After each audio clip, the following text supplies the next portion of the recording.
On arrive à Mayenne dans 14 minutes, mais là je viens de voir une propriété. En fait, moi, tant que je n'ai pas pu acheter ça, j'arrête pas de travailler. Ah, putain, moi je travaille. Tu sais, je suis exploité moi avec Game Gear, on est en mission. Ok, donc ce qui va se passer, c'est que c'est le jour 2. Tu peux me laisser m'exprimer auprès de mes abonnés? Ouais, donc je te disais, jour 2, on va chez CrossFit Mayenne 2, chez les collègues. Et qu'est-ce qui va se passer là-bas? Guillaume va nous faire un point sur la sarcopénie. La sarcopénie, c'est quoi? C'est quand tu vieillis comme un trou du cul, et nous on n'est pas des trous du cul. Donc on va combattre la sarcopénie avec la force. Allez, bisous.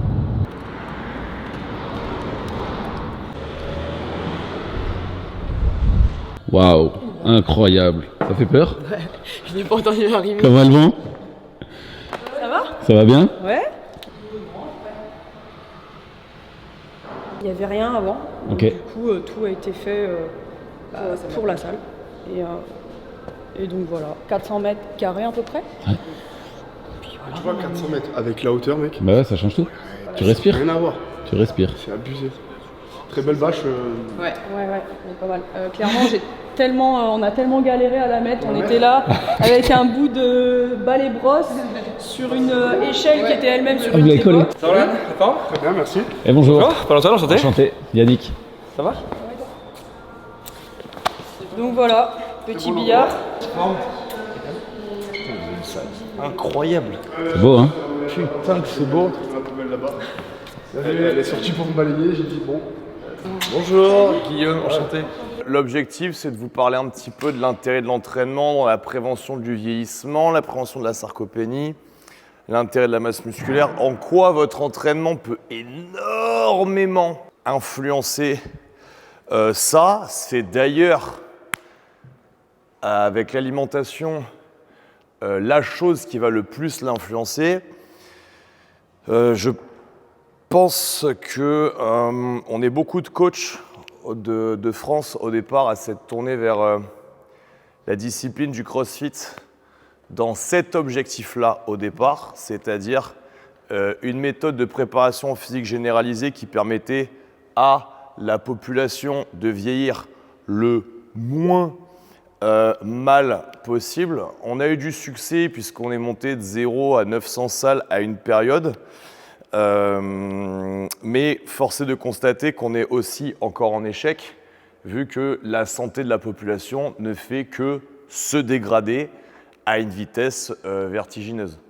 Le rapport Laville sur l'augmentation de l'obésité, les 5% de personnes en surpoids et obèses de plus qu'on prend quasiment tous les 5 ans, montre que eh bien, nous sommes en réalité en train de perdre le combat. Et donc, ces salles, ces coachs, ce sport a plus que jamais une vraie raison d'exister. Et je le fais très souvent en ce moment, je tiens à vous féliciter, vous, puisque vous faites partie de la toute petite part de population qui a conscience que l'activité physique est une clé hyper importante pour la santé. Hier, j'ai une fille qui m'a contacté au téléphone qui est vraiment en obésité. Vraiment en obésité. On est sur du plus de 120 kg pour 1m70. Et les garçons étaient dans la voiture, ils peuvent vous le dire. Je l'ai félicité. Pas d'être obèse, mais je l'ai félicité de sa démarche de vouloir s'en sortir. Parce que tomber dans du surpoids comme ça, par exemple, ça arrive à tout le monde, comme tomber dans l'alcool, tomber dans la drogue, tomber dans la violence, tomber dans n'importe quel type d'addiction. Ça arrive, mais il faut un surplus de courage pour s'en sortir. Donc clairement, ce sont des gens qu'il faut mettre en avant.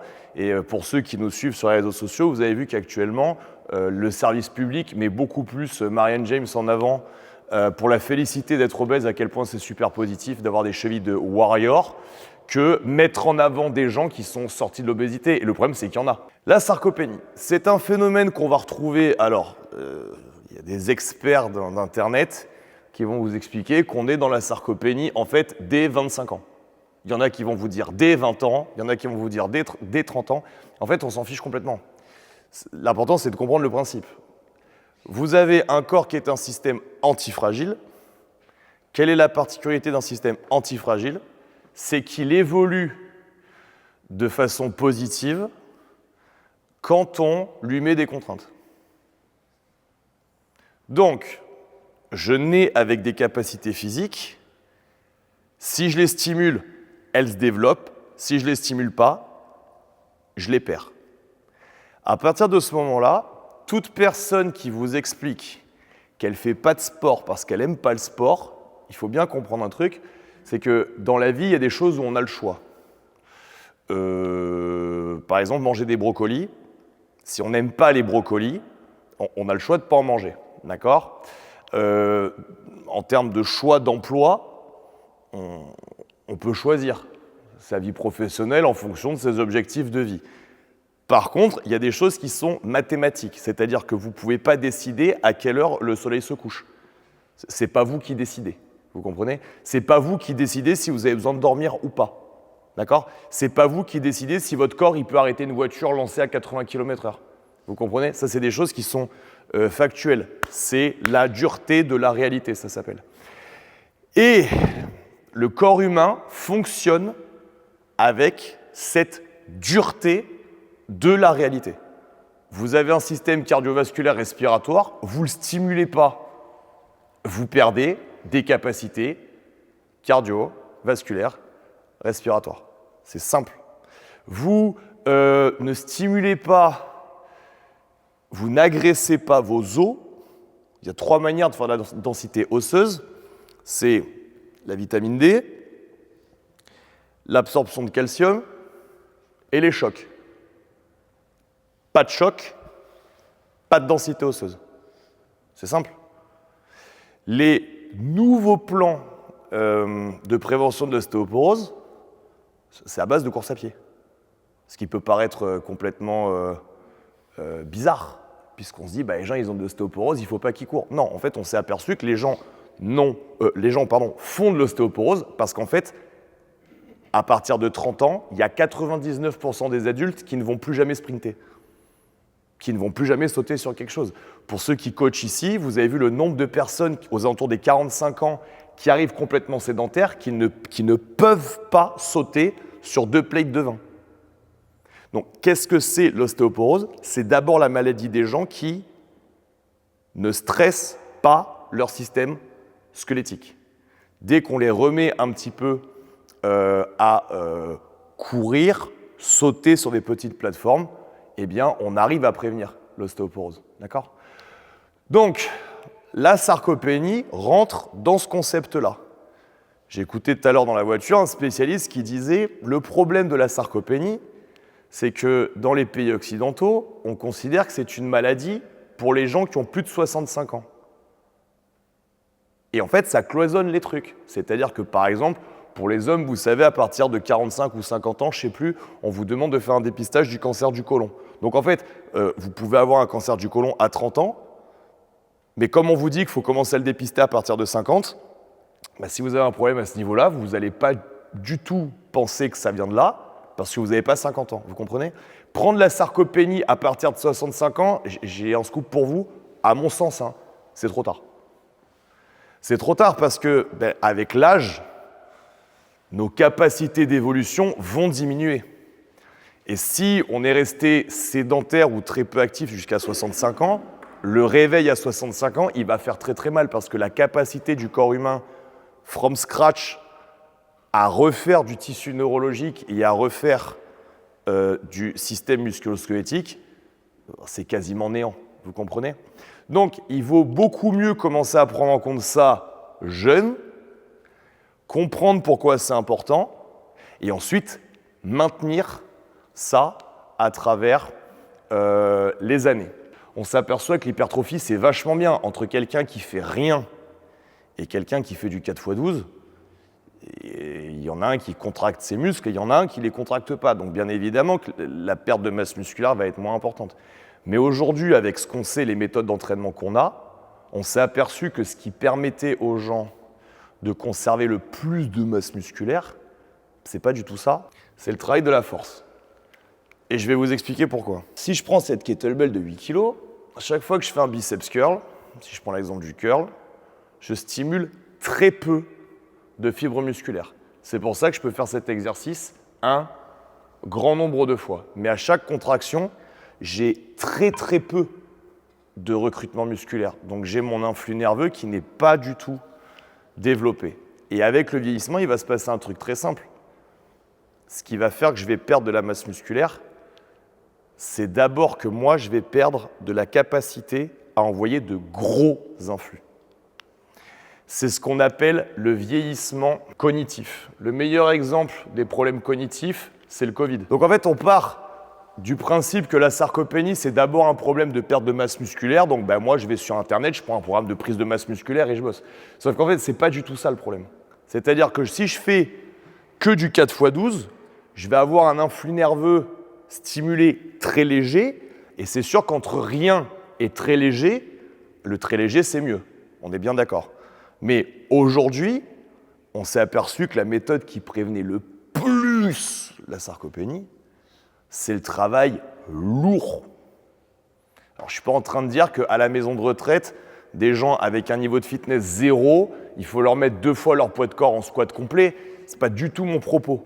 D'accord ? D'ailleurs, même nous, dans nos programmes de force, il y a énormément d'hypertrophie, puisque l'un est le faisceau stabilisateur de l'autre. Bref, je ne suis pas là pour faire un cours sur la programmation, mais les deux vont de pair. D'accord ? Et puis, on ne catapulte pas des gens qui n'ont aucune conscience corporelle et aucune innervation de leur masse musculaire sur des charges très lourdes. Il y a une progressivité, d'où l'intérêt d'être coaché, suivi, blablabla, c'est une compétence. Mais ce que je veux vous expliquer, c'est que, d'ailleurs, anecdote, pour être député, on peut être fiché, c'est trafiquant de drogue, mais il n'y a pas de formation. Nous, il nous faut une carte professionnelle pour faire du sport aux gens avec 1 an de formation. Je vous laisse réfléchir à ce sujet politique. Est-ce que je vais mourir ? Oui. Mais le but est de mourir le plus en forme possible. Pas avec une paille dans la bouche, avec notre famille obligée de s'occuper de nous parce qu'on n'est pas capable de se lever pour aller aux chiottes. Je vous donne un exemple, je ne sais pas si, hélas, vous le savez sûrement, mais qu'est-ce qui fait qu'une personne, elle finit à l'EHPAD ? La perte d'autonomie. Et moi, j'ai ma grand-mère actuellement qui a 93 ans, ma grand-mère Viette qui a fini à l'EHPAD, alors que mes oncles et mes tantes, ils s'en sont occupés jusqu'à ce qu'ils se rendent compte qu'à 4 h du matin, quand elle se levait pisser, 2 fois par semaine, il la ramassait à 7 h du matin dans la salle de bain. Parce qu'elle se vautrait et que c'était plus possible. Vous comprenez ? Et ça, c'est le vrai problème de la sarcopénie. C'est le vrai problème de la sarcopénie, c'est la perte d'autonomie motrice. C'est-à-dire que quand la personne ne peut plus se lever de sa chaise, et quand la personne, elle ne peut plus, alors dips ou squat pour se lever ou se ramasser quand elle tombe, c'est maison médicalisée. Et ils se sont aperçus d'une statistique assez folle. Il y a 25% de ces gens qui vont vieillir en parfaite santé. 25%. C'est sûr, eux, ils n'auront pas besoin du corps médical. Donc des gens avec des bonnes génétiques, des bonnes habitudes de vie, etc., etc. Ensuite, il y en a 25% qui vont finir comme des déchets humains, ultra médicalisés, qui vont coûter un bras à la société, etc., etc. C'est OK, c'est la solidarité, mauvaise hygiène de vie ou simplement mauvaise génétique, pas de cul à la loterie. D'accord ? Et entre, il y en a 50%, et en fait, c'est sur eux qui travaillent, parce que eux, en fonction de leur épigénétique, c'est-à-dire de leur mode de vie, ils vont basculer dans un sens ou dans l'autre, et en fait, elle est là, l'incertitude. C'est-à-dire que, donc 25%, on est à 50%, il nous reste donc 7 millions de personnes sur lesquelles on pourrait avoir un impact, et on peut les envoyer dans un sens ou dans l'autre. Avec, vous imaginez, 7 millions de personnes, ce que ça va représenter en frais. Donc, ils sont sur des systèmes de bracelets électroniques où les gens seront médicalisés chez eux et en fonction de l'alerte, les pompiers ils vont débarquer. Enfin, les gens vont être surveillés comme une société de télésurveillance. Vous voyez, avec des centres de contrôle. Enfin, on est vraiment dans une dystopie, quoi. C'est incroyable. Donc, il y aura des gens avec des panneaux de contrôle gigantesques. Maintenant, ça fera bip, bip, bip. Ils regarderont et puis, paf, ils enverront une ambulance. Enfin, un truc de ouf. Ça, c'est 2030. Voilà. Et donc, ils travaillent sur des systèmes de capteurs qui vont pouvoir, à distance, savoir quel est votre taux de saturation, quel est votre rythme cardiaque, avec des intelligences artificielles qui pourront peut-être corréler plusieurs facteurs et donc détecter ce que vous avez pour pouvoir envoyer tel type de service de secours. Enfin, c'est fou. Enfin, moi, personnellement, je trouve ça fou. Je trouve ça fou et c'est surtout qu'on se dit, sachant ça, les pouvoirs publics, ils vont mettre en avant le sport, le développement de la force et... Non. Non, il n'y a rien dans la télévision de service public qui va dans ce sens, hein. Puisqu'actuellement, le temps d'audience, quand on parle d'activité physique, c'est plutôt pour dire que c'est de la merde et une addiction pour les jeunes à Fitness Park, qui sont dans le culte d'extrême droite, du corps, du physique et de la performance. C'est très très mal. Voilà, et voilà, on a un dingologue et Marianne James qui nous explique que c'est vraiment très mauvais le sport et qu'en étant obèse morbide, vous êtes une athlète parce que vous soulevez votre propre poids chaque fois que vous vous levez de votre lit. Mais vous devez comprendre que le succès appartient à ceux qui sont capables de fournir un travail pour un résultat différé. C'est-à-dire que vous vous entraînez pour aujourd'hui et peut-être que vous avez prévu d'aller à la plage cet été. Donc voilà, faire une petite sèche pour voir ses abdos, être tracé, avoir un cul qui remonte, c'est extrêmement bien, il faut le faire. Ça, c'est l'objectif de l'entraînement à court terme. Mais vous devez comprendre aussi que cet investissement à court terme représente en fait de facto un investissement à long terme, puisque ce capital de potentiel nerveux, ce capital d'entraînement cognitif et ce capital de masse musculaire que vous allez soit développer, soit conserver, est en fait le capital dans lequel vous allez aller pouvoir taper dans votre vieillissement. Vous devez accepter que malgré tout votre entraînement, toute votre hygiène alimentaire, vous pouvez sortir de là, vous faire couper par un mec qui est sur son portable et vous faire éclater. Par contre, c'est aussi prouvé que vous qui êtes entraîné, vous qui avez une masse musculaire, vous qui avez un système nerveux central et surtout un cerveau qui est entraîné à créer de la matière organique, du tissu neurologique, vous allez par contre beaucoup plus vite récupérer. Donc, vous êtes en train d'augmenter un capital qui est super important, vous êtes en train de vous créer une carapace qui va beaucoup plus vous protéger, vous allez, quand la vie va vous mettre une énorme patate dans la tronche, avoir un physique qui va potentiellement beaucoup plus vite s'en remettre et beaucoup mieux, mais c'est pas pour ça que vous êtes invincible. Je dis ça parce que très souvent, il y a des gens dans les commentaires des vlogs, ils nous expliquent qu'on raconte qu'on peut carrément limite stopper la mort avec nos discours. Non, on est tout à fait OK sur les réalités, mais par contre, on ne peut pas nier le fait que statistiquement parlant, vous allez beaucoup mieux vous en sortir avec vos habitudes d'aujourd'hui. Enfin, moi, je ne l'avais jamais fait. Vous me donnez 2 KB, je fais ça, bam, je pars. J'ai pas besoin de créer des stratégies. Alors attends, bouge pas. Je vais en prendre une. Je vais la mettre sur mon épaule. Ensuite, je vais me relever. Et puis, je vais essayer de swinger. Ça, c'est un truc de faible. Désolé de le dire. J'aime bien dire des choses brutes comme ça, parce que ça perturbe beaucoup, ça dérange énormément, mais le problème, c'est que c'est factuel.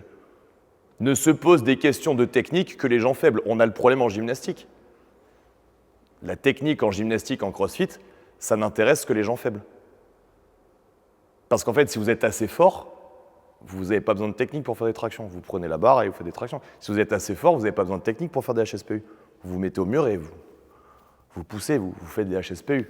Donc pour les gens forts, la technique, c'est juste un moyen de s'économiser. Et c'est complètement pris à l'envers actuellement. Puisqu'en gymnastique, les gens font de la technique en gymnastique pour passer des mouvements qu'ils n'arrivent pas à passer parce qu'ils ne sont pas assez forts. Pour les garçons qui veulent snatcher 100 kg, la team, il faut d'abord squatter 160 et deadlifter 200. Tant que vous n'avez pas ça, j'ai envie de vous dire, la technique au snatch, c'est pas secondaire, mais c'est pas prioritaire, quoi. Vous pouvez faire la technique au snatch quand vous avez fait vos 2 séances de squat par semaine et votre séance de deadlift qui vous met sur la voie pour avoir votre 160-200. Je pense que le problème de la viande, c'est pas tant le fait de manger de la viande, c'est l'accès à la viande. Quand on a des obèses morbides qui peuvent, avec 8 balles, commander à Domino's Pizza une pizza avec du chorizo et des lardons, je pense que là, clairement, oui, on a un problème sur l'accès à la viande. Oui. On ne devrait pas pouvoir manger un cheeseburger à 2,50 € avec un steak de viande. C'est complètement anormal.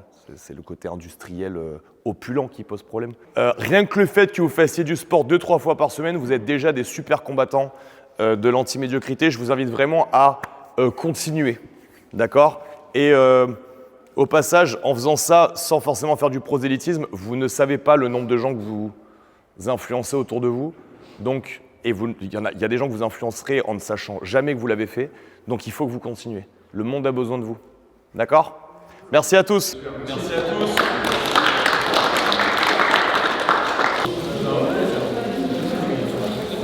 On va voir pour faire poser une date pour le stage. Ouais. Octobre. Cool. Ben, si vous avez des contraintes en octobre ou en novembre, vous me dites. Et puis on fixe une date sans problème. Clairement satisfait de de l'intervention. cette intervention. Carrément. Ils ont tous appris des choses. Parce que soit ils ont appris des choses, soit ils sont convaincus qu'ils font mieux. Soit ils sont encore plus convaincus qu'ils font bien, pardon. Que les gens ils trouvent un sens aussi à ce qu'ils font, parce que 100%. derrière, en fait, comme vous essayez de proposer à travers la vision un peu Watt, comme on dit, on sort du sport un peu spécifique qui est le crossfit, et c'est au-delà d'une pratique sportive, c'est pour un bénéfice pour la vie. Voilà, en fait, pour tout. Le développement personnel pour le développement des qualités physiques. Non mais clairement. Et puis parce que des fois, comme tu dis, moi je leur rabâche toute la journée le renfort, l'unilatéral, la force, etc. Mais les gens, en fait, oui, ça marche. Je vais du coup m'inscrire à mon 6e WOD cette semaine. J'espère que ça vous a plu. On va manger et on reprend la route pour l'entrepôt. Bye bye.